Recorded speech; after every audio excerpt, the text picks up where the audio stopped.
Q&A 성생활은 더러운 것인가요? 성에 대한 이러한 질문들을 우리 청년들이 많이 합니다. 그래서 오늘은 부부의 이러한 성생활과 관련된 우리 기독교적 입장에 대해서 함께 다뤄보도록 합니다. 기독교인들에게 성생활은 어떤 의미가 있나요? 성경은 왜 성에 대해서 매우 부정적으로 표현하고 있나요? 부부 사이의 이러한 성생활도 더럽고 악한 것인가요? 이러한 질문들을 또 많은 분들이 또 이렇게 하고 있습니다. 자, 성에 대해서 성경은 어떻게 말하고 있는가 함께 또 답변을 드립니다. 성에 대한 입장 중 잘못된 양극단이 있습니다. 첫째는 로마 카톨릭처럼 성을 아주 더럽고 악한 것으로 이렇게 해석하는 입장입니다. 둘째는 자유주의자들처럼 성을 자유롭게 개인의 취향으로 해석하는 입장입니다. 로마 카톨릭은 어, 레위기 15장 18절에 남녀가 동침하여 설정하였거든 둘 다 물로 몸을 씻을 것이며 저녁까지 부정하리라 이런 말씀을 문자 그대로 이해하여 성은 더러운 것으로 이렇게 해석합니다. 그래서 사제와 신부와 같은 종교 지도자들은 결혼을 못하도록 이렇게 막는 것입니다. 하지만 레위기 15장 말씀은 7계명과 같은 부부 생활에 대한 영원하고 보편적인 그러한 생활 규범으로 주신 것이 아니라 구약에서 1계명을 가르치기 위한 특수하고 임시적인 의식법적인 그런 명령임을 항상 고려해야 합니다. 인간은 태어나면서부터 전적으로 부패하고 더러운 자라는 것을 가르치기 위해서 인간의 출생 과정 전체를 이렇게 더럽다라고 의식법적인 그런 정결법으로서 일계명을 가르치기 위한 그러한 수단으로 소개하고 있는 겁니다. 그래서 레이기는 자녀 출산에 필수적인 그런 남자가 사정을 하는 것이나 여자가 생리를 하는 것, 또 부부 관계를 또 맺는 이러한 과정에서 또 이렇게 남녀의 또 그러한 성적인 또 이러한 부분들을 아주 이렇게 더러운 것처럼 또 이렇게 표현하고 있는 것입니다. 결국 우리가 출생의 근원으로부터 하나님 앞에 전적으로 부패한 자이고 하나님을 믿지 않는 자들은 악한 자다라고 하는 인간의 근원적인 근원을 또 이렇게 출생을 전적 부패와 관련해서 일계명을 가르치기 위한 하나님을 믿지 않는 인간의 죄의 본질적인 악함들을 이렇게 남녀의 성의 이런 부분들을 사용해서 그 성적인 연합을 통해서 아이가 태어나기 때문에 바로 이러한 인간의 생명의 근원과 관련된 또 이런 의식법적인 그러한 명령인 것입니다. 레이기 15장 16절에서는 조금 더 이렇게 보면은요. 설정한 자는 이렇게 사정한 자는 전신을 물로 씻을 것이며 저녁까지 부정하다. 17절에도 무릇 그 정액이 이렇게 정수가 묻은 옷이나 가죽은 물에 빨 것이며 저녁까지 부정하다.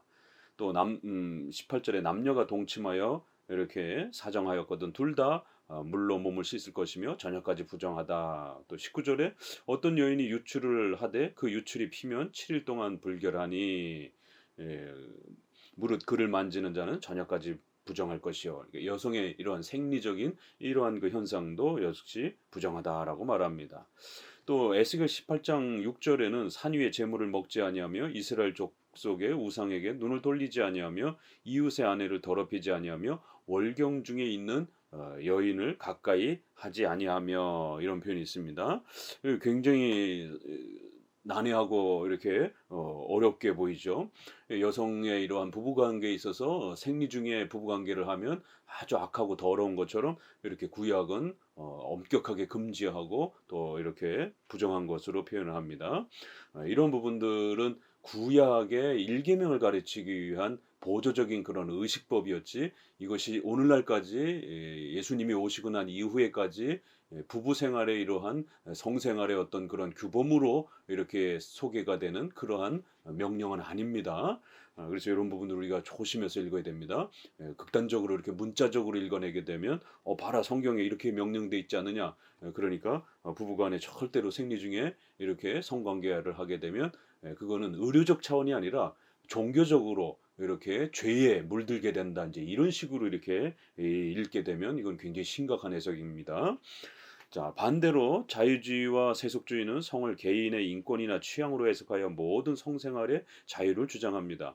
혼전, 결혼 후 성관계에 대한 선택도 또 여러 사람과 다양한 이러한 성관계 경험에 대한 것, 다자성애 뭐 이런 부분들 이렇게 일부 다처 또 다처 일부 또 다처 다부 뭐 이런 식으로 해서 요즘엔 다자성애주의자들 뭐 이렇게까지도 또 표현을 하기도 합니다. 여러 사람들이 또 이렇게 집단적으로 이렇게 또 성을 이렇게 경험하는 이런 부분들 그래서 이런 다자성애 또 동성애와 같은 최근에 또 이렇게 동성애 문제와 같은 이런 모든 성적인 이런 그 부분들을 법으로도 또 도덕적으로도 정지하지 말라라는 거예요. 그건 개인의 인권적인 자유와 선택이라라고 이렇게 또 세속주의와 자유주의자들은 이렇게 아주 극단적으로 또 성을 개방을 합니다. 자, 하지만 이제 성경은 성을 무조건 더럽다라고 책망하는 것이 아니라 부부의 합법적인 성생활 외에 벌어지는 그 성경험을 악하다라고 이렇게 책망하는 것입니다. 부부 안에서 일어나는 성은 가장 거룩한 걸로 이렇게 또 성경은 소개합니다. 성은 하나님께서 만들어 주신 결혼의 소중한 선물로 표현합니다. 디모데전서 4장은 부부의 성생활을 악하거나 더럽다라고 가르치는 극단적인 금욕주의나 이런 이원론의 주장은 귀신의 가르침이라고 오히려 엄격히 책망합니다.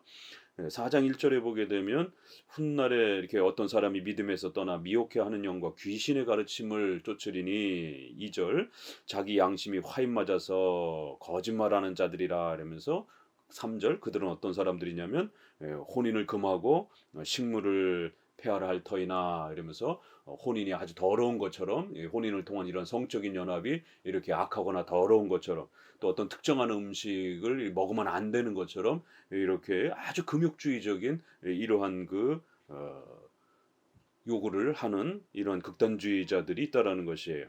그러나 우리 성도들에게 있어서는 이제 신약의 구약의 그러한 정결법 또 구약의 그런 음식과 관련된 이런 여러 가지 의식주법 이런 부분들이 예수님이 오신 다음에는 모두 다 중단된 것입니다. 그건 구약의 보조적인 의식법이었다라는 것을 꼭 기억하셔야 됩니다.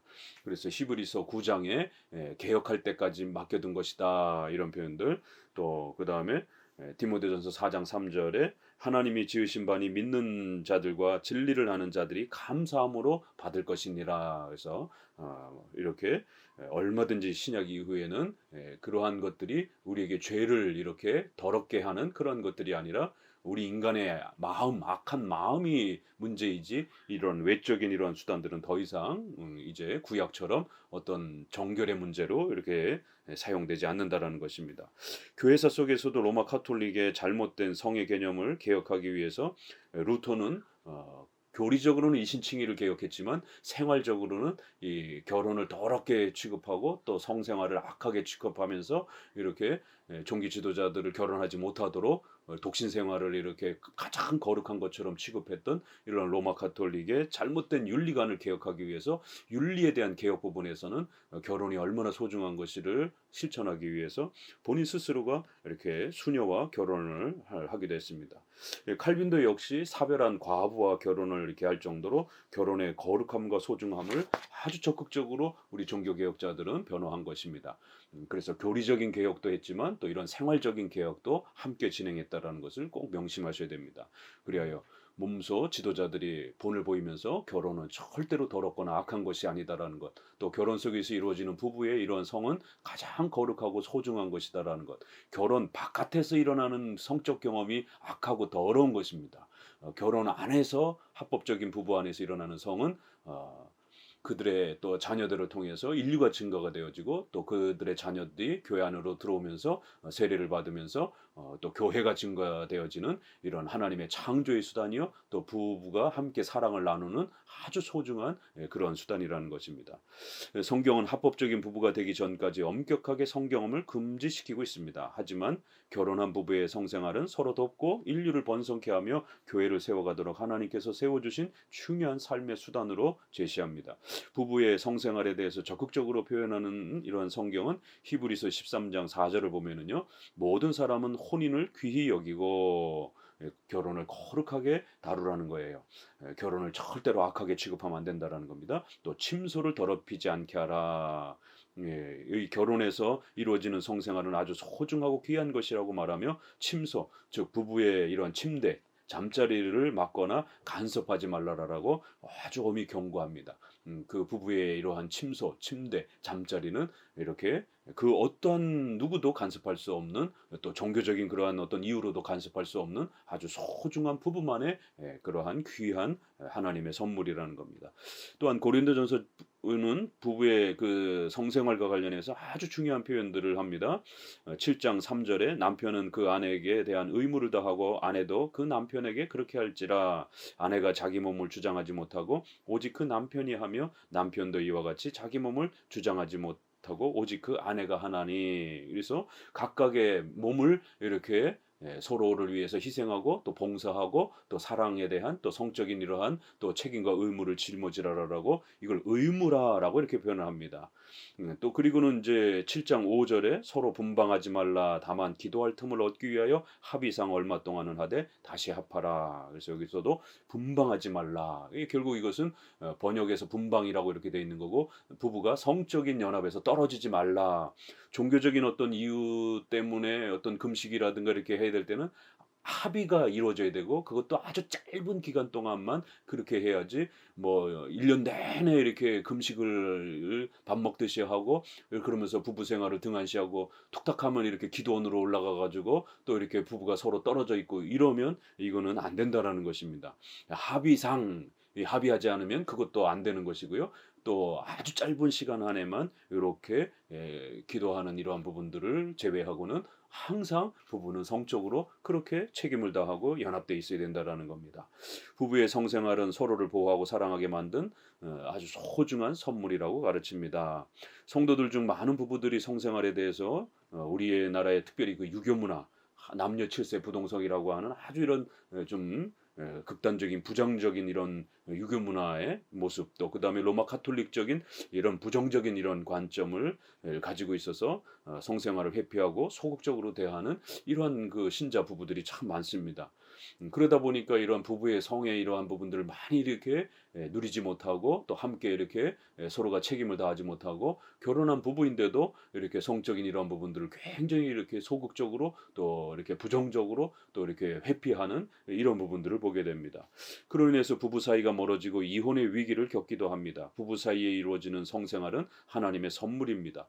부부는 평생에 걸쳐서 더 열심히 서로를 사랑하고 서로에 대한 성적 의무를 다하시고 더 적극적으로 긍정적으로 다가서기 바랍니다.